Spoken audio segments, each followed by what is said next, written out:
Never before in history have there been so many people on Earth as right now. Every day we add 227,000 more people to the planet.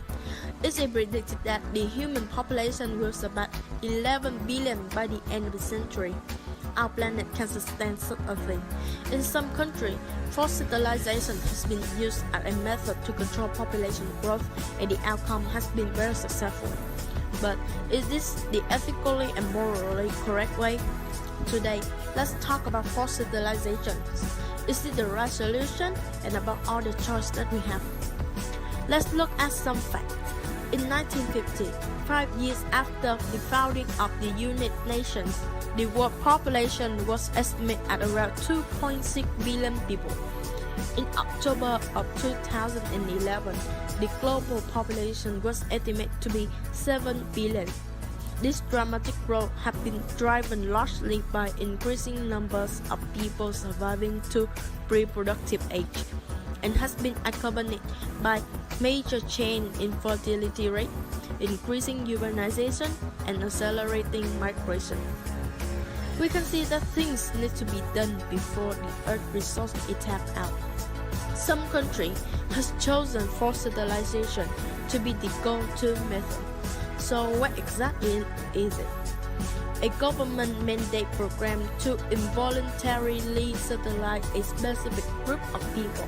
Compulsory sterilization removes a person's capacity to reproduce, usually through surgical procedure. Several countries implement sterilization programs in the early 20th century. Although such programs have been made illegal in most countries in the world, instead of forced or coerced sterilization persists, despite being banned for various human rights violations in many countries. The success it had in population growth control has been very effective. Prime example of Bangladesh, Brazil, and India, where this practice has been mostly on poor men and women. That's why it leaves us a very big question. Should we allow human rights violation in order to control human population growth? Our answer is no. Created using Powtoon. Now, we will move to some arguments explain why forced sterilization is not an appropriate solution for a population that is rapidly dwindling. There are many variables standing behind this option, but first, we will identify human rights and how they are violated when forced sterilization is applied. In general, human rights are the basic rights and freedom that belong to every person in the world, from birth until death, regardless of where you're from, what you believe, or how you choose to live your life.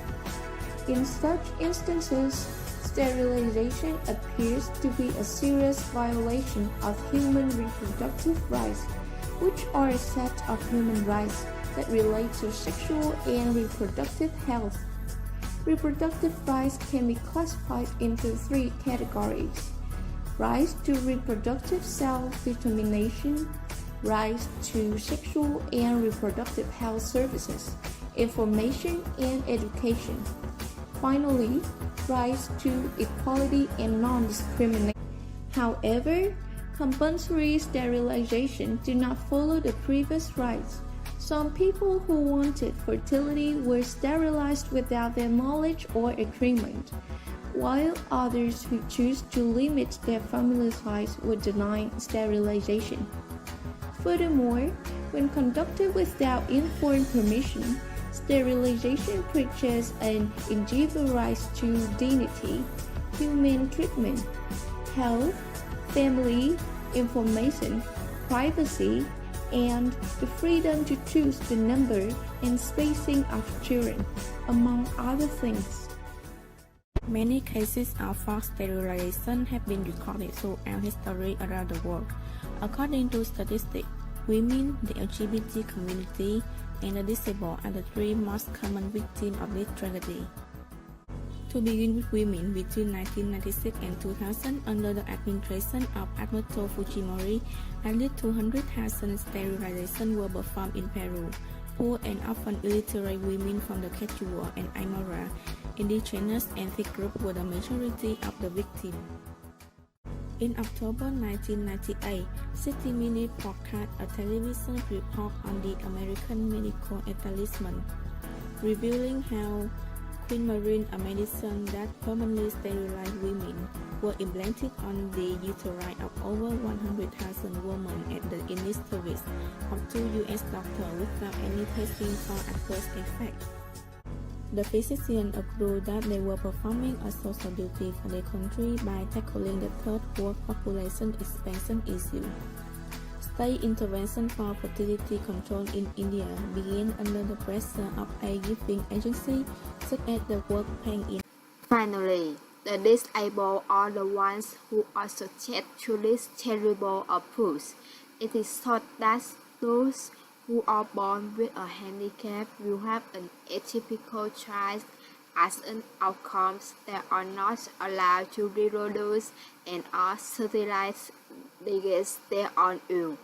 Many disabled people, both those who want to have children and those who do not want to have children, can make a decision on their own. Never. Created using Powtoon.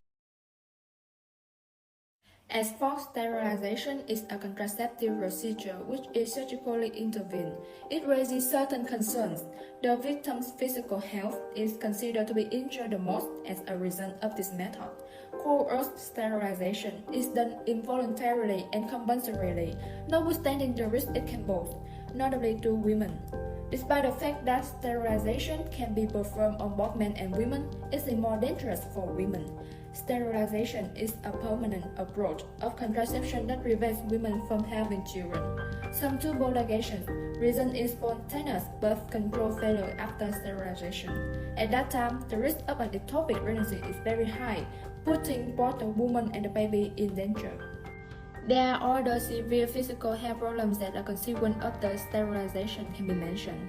Heavy menstrual blood, severe abdominal discomfort, severe back pain, weakness, and lower limb difficulties are among symptoms. The symptoms began soon after the sterilization procedure and have continued to this day. One shared that, when I was sterilized, that was in 2007 December, but since that year 2007, until now, I am just having severe pain almost every month. It's a back pain, heavily bleeding, and that is where I started being concerned. The bleeding is too much. It takes about 2 weeks, you are not even able to walk, not at all. When you go to the hospital, you do not get any help. They will just tell you that it's just how you will be.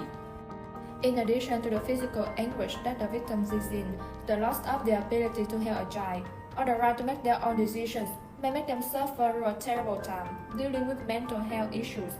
Some studies on the mental health of HIV positive women in South Africa found that most respondents reported ongoing and significant emotional distress because they can no longer bear children, with a few women even reporting clinical depression and the use of antidepressants, feelings of trauma, isolation, helplessness, and stress.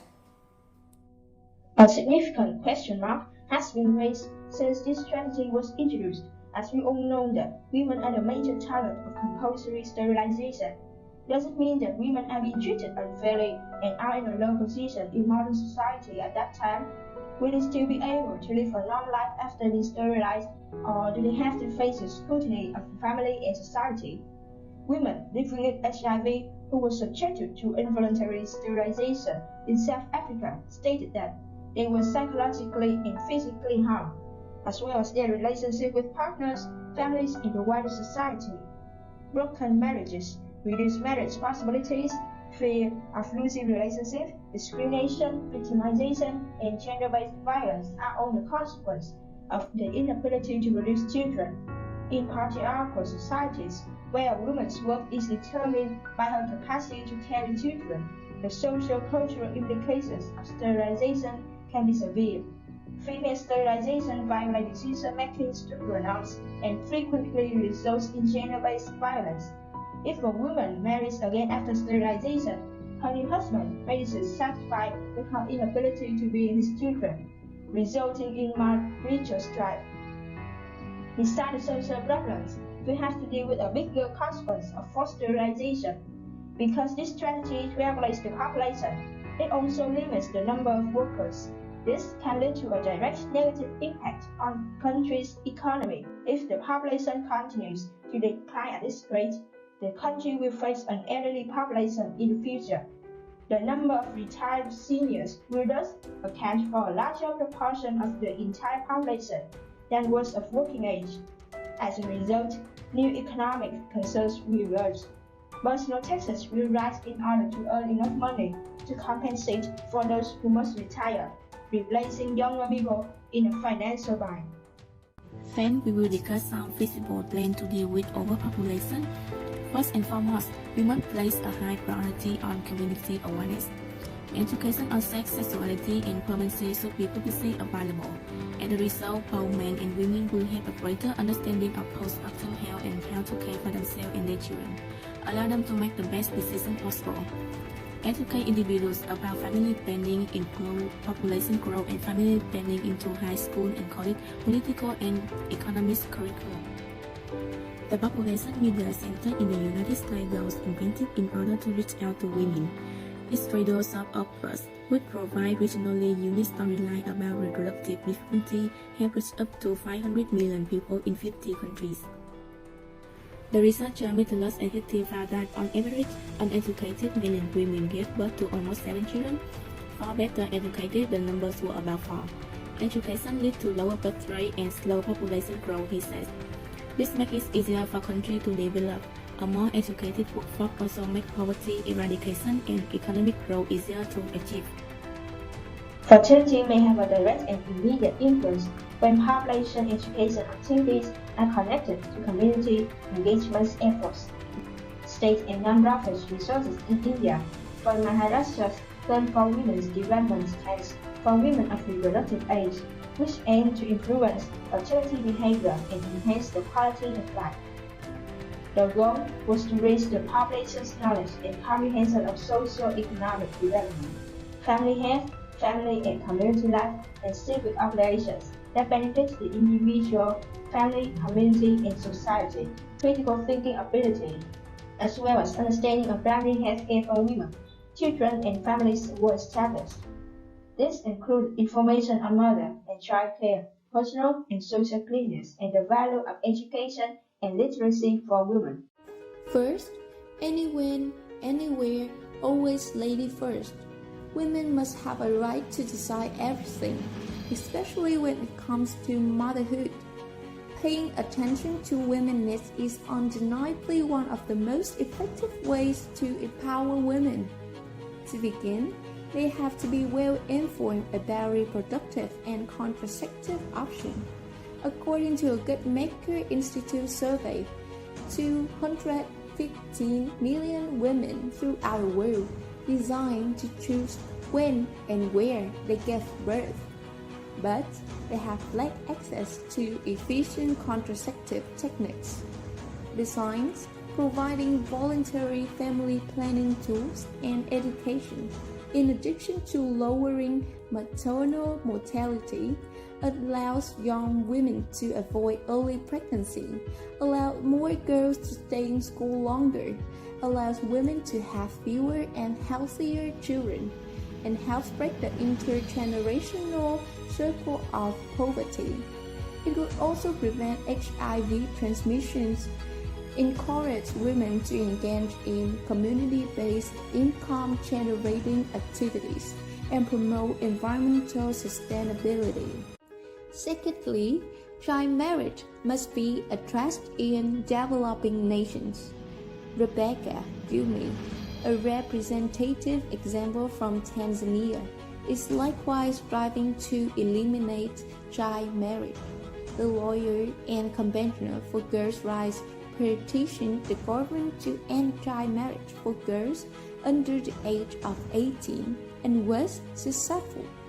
She is aiming to shift attitude in rural regions and inspire women to fight for their rights. She believes that girls should be in school at 14 and not be married off. Her work has received international acclaim, and she was given the United Nations Human Rights Prize in 2018. Thirdly, we need to enhance women's role in the modern society as much as possible. It implies they are no longer constrained by the outdated belief that a woman's whole life is spent giving birth to children and caring for her family. As a result, they can continue on the road of learning and to instill a variety of beneficial ideas in society. This not only aids in population reduction, but also advances societal development into new heights. Furthermore, encouraging gender equalities is an excellent way to empower women. Like Melinda Gates once said, it takes women and it takes men to look at what are the actions we need to take in our home, workplace, community. Because if you lift up women and then you have men and women equal, it changes societies. I have seen it all over the world. Besides, the government needs to promote and develop family planning and one-child or two-child policy. The government can develop programs that provide assistance and counseling to families in order to help them plan better. Many countries have officials specifically for this matter, and the result is very positive. Educating children about this at an early age can also be beneficial in the long term. Alternatively, like in China in the late 2000s, the one-child policy is the most successful population control regulation. However, there are several objections to this, and it is extremely difficult to implement this in third world nations. Today, according to marriage and family law, couples determine whether or not to have children and how many children they will have. Many couples nowadays are more interested in DINK when they have a family. This is particularly logical given the present economic condition, which is exacerbated by COVID-19's detrimental impact.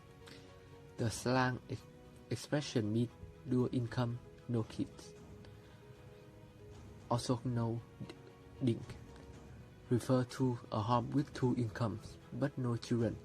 DINK couples often have more spare money since they do not have the additional expenditure that come with having children. Even before COVID-19 was translated, the cost of rearing a children was estimated to be over $200,000 US, according to the United States Department of Agriculture. This does not include expenditures paid after the children turn 18, such as college tuition. Additionally, the cost of food, clothing, and long-term education that come with having one or more children are avoided for these couples. This allows the pair to save money and put it towards something else. These couples are becoming more common. According to the most recent Census Bureau data, the percentage of people living without children climbed by 90% from 1976 to 2016, rising from 52.5% to 71.3%. The number of births in the United States has been slowly declining for decades, and many women have expressed a desire for fewer children than in the past as the COVID-19 has progressed. According to a recent poll, 32% of women, almost one-third, wish to postpone delivery or have fewer children as a result of the pandemic. Extending the marriage age decreases the number of kids born, while benefiting both men and women. The marriage age limit will lower the number of pregnancies. In Vietnam, for example, only males over the age of 21 and women over the age of 18 are able to marry. This law should be strictly enforced because being pregnant too soon has a significant impact on both the mother's and the baby's health, as well as the health of the entire society. The reason is that people under the age of 18 may not be mature enough to make informed decisions, and pregnancies occur more frequently, potentially leading to overpopulation. Next, taxation is one of the most effective ways of governments to limit the bad aspects of an issue while ensuring consistent growth. Congress should consider and adapt the child tax. Higher taxation for parents with more children is one of the methods that can be used to control the population. This method of population control ensures that taxpayers are entitled to an exemption for a specific number of children, mostly the first two, but no other. Finally, the situation in the least developed countries requires additional attention. One of the causes of fast population growth in third world nations is a shortage of food and a high mortality rate. So, by providing adequate meals for families and improved medical care, the demand for more births is eliminated. When combined with safe protection measures, we can drastically minimize the number of infants born. Now, looking back at the beginning of this argument, we have assumed that human rights violations shouldn't be allowed to control human population growth. However, although the rate of population growth is slowing in almost all countries now, the global population is still increasing. As we know, population policy and family planning are applied to control the population growth, but there are some citizens who still don't follow the policies. Fines, slavery, and even forced sterilization have been used to treat those who violate these policies. Moreover, although less developed countries have poor economies, which means people's lives are very destitute, their population growth is 14 times higher than in more developed countries in 2013. So, why don't we use forced sterilization for poor parents who cannot afford for caring and upbringing their children? Should this human right be taken away while people do not fulfill their obligations? The United States were an international leader in using this method. Indiana, a state of it, passed the world's first sterilization law in 1907, and then 31 states followed suit. State-sanctioned sterilization reached their peak in the 1930s to 40s and continued to rise during the 1950s to 60s in some states. Xinjiang, one of the most affected regions by forced sterilization by the Chinese government. In 2020, public reporting continued to indicate that compulsory sterilization was being carried out as part of the ongoing Uyghur genocide. Gong Jin, a gynecologist in Xinjiang, had provided an account of forced sterilization. That is, there were about 80 surgeries of forced sterilization carried out on some days. From the 1930s through the 1980s, Japan, Canada, Sweden, Australia, Norway, Finland, Estonia, Slovakia, Switzerland, and Iceland all enacted laws providing for the coerced or forced sterilization of mentally disabled persons, racial minorities, alcoholics, and people with specific illnesses. Created using Powtoon. Many countries have applied forced sterilization vigorously and gradually, receiving a positive outcome on population reduction in the past. They had used this method, and some have been super successful. So, if we allow it to some extent at global level for today's rapid population growth, can we expect it would be a good result? Additionally, we find out in one specific case in 2015, the Court of Protection of the United Kingdom ruled that a woman with 6 children and an IQ of 70 should be sterilized for her own safety, because another pregnancy would have been a significantly life-threatening event for her and the fetus. So sometimes the human rights violation might be permitted to protect someone's life.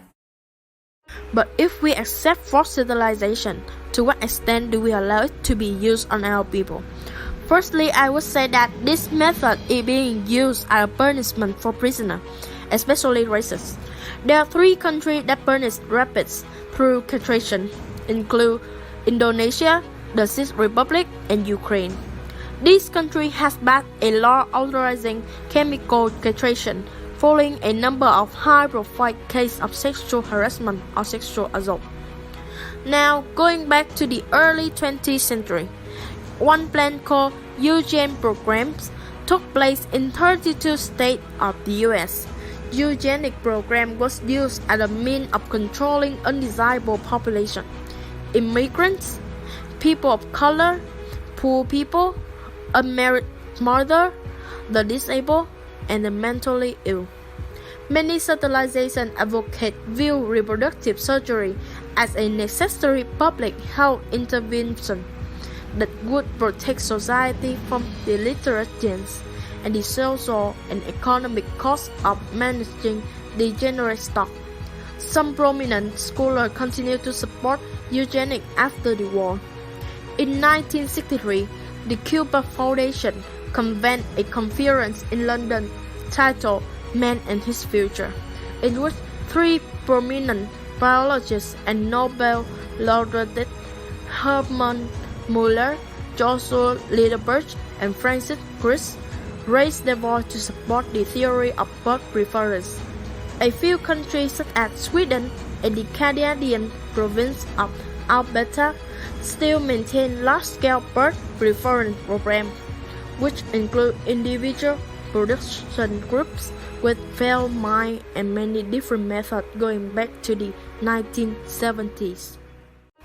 Seems like these reasons for applying forced sterilization make sense in theory and work for a time. However, in reality, eugenics is more considered to violate human rights, reproductive justice, and human nature reproduction. Moreover, our team believes that there will be more fair, reasonable, and legal solutions and methods to deal with overpopulation, racism, and the quality of genes of the population.